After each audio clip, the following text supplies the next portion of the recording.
back, cool beans and cool witches. I apologize for my long absence, but I was in the hospital. I am so glad that they did not circumcise me, if you get that Arthur joke right there.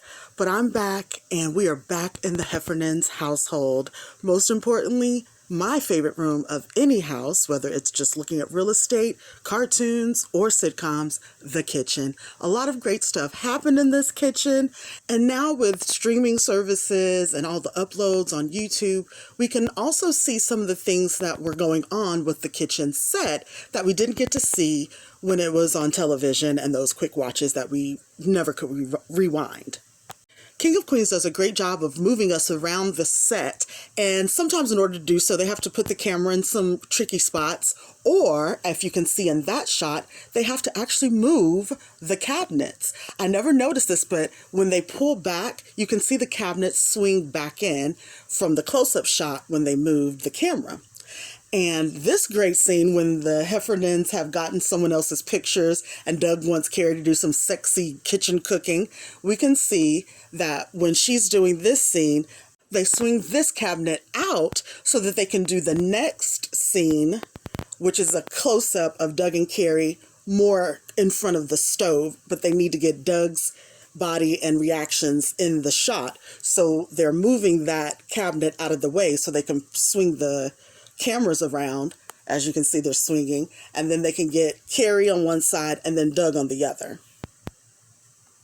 I'm also including other shots where they've removed things from the kitchen.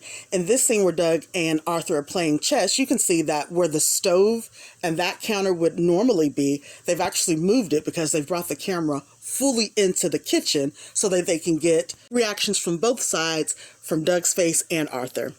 In this scene, the window is the thing that goes back and forth from open to close. And I know that lighting serves its purpose on sets, but I didn't understand why they were doing the open window and shut unless they really did need some light coming in, from the artificial light coming in from the window.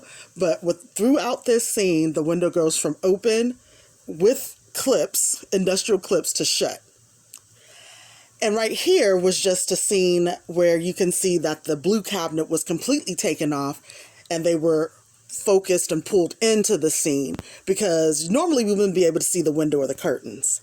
And right here, we get a shot from the dining table into the kitchen we don't normally see, and there's no cabinets at all, but they've put up another static wall, and we'll see that a lot right here, the static wall on that side and the side from the living room that they often use and take away. So sometimes it'll be missing, and sometimes you will see the wall up, especially if they're pulled back. And right here you can see the seam that cuts into it. That cuts into the wall when they put it, because sometimes it's half and sometimes it's a full cap piece that they put on. And right here, they're showing Doug coming through the kitchen, so they remove the wall completely, and we're sitting at the island with Carrie, and we can see the entire end cap is completely gone. That'll do it for this episode of Slightly Obsessed, Cool Beans and Cool Witches. I hope you enjoyed it.